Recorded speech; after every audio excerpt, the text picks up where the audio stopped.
Alors, le projet ARC, Agroécologie au service de la restauration collective, est un projet qui vise à améliorer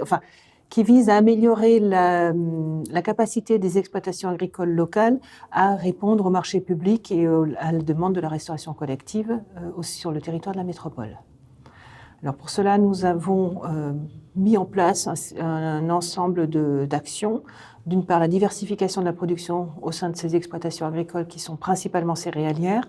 et d'autre part, une démarche de cahier des charges de qualification de ces exploitations-là, de façon à ce qu'on puisse s'appuyer sur ce cahier des charges dans les marchés publics pour que ces exploitations du territoire puissent y répondre. La première diversification de production que nous mettons en place, parce que c'est encore quelque chose qui est au présent, voire au futur, c'est une culture de légumineuses et une culture de lentilles sur notre territoire. C'est une culture qui aujourd'hui n'existe pas sur le territoire, sauf exception.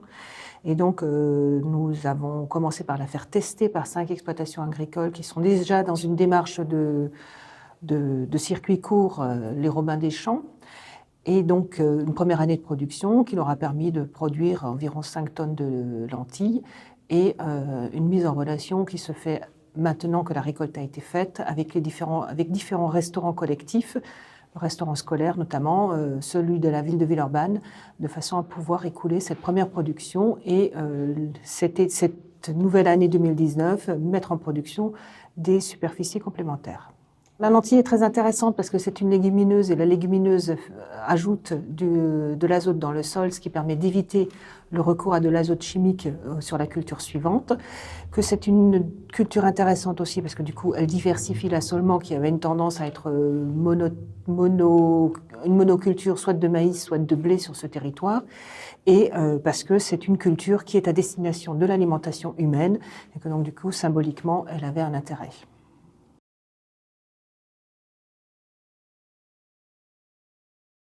Le facteur déclenchant de cette opération a été la mise en place sur notre territoire, notamment pour ces exploitations de la plaine de l'Est, ces exploitations céréalières.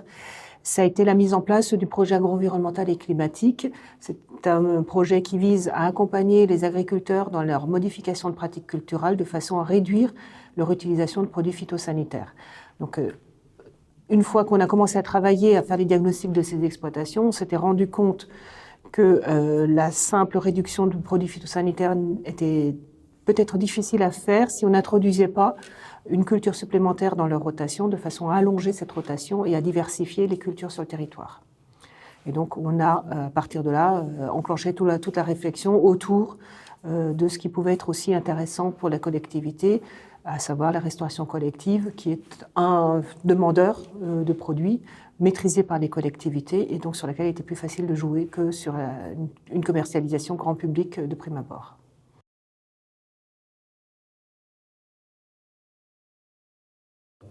Alors, les conditions de réussite seront de 2 niveaux, à mon avis. C'est d'une part, effectivement, que les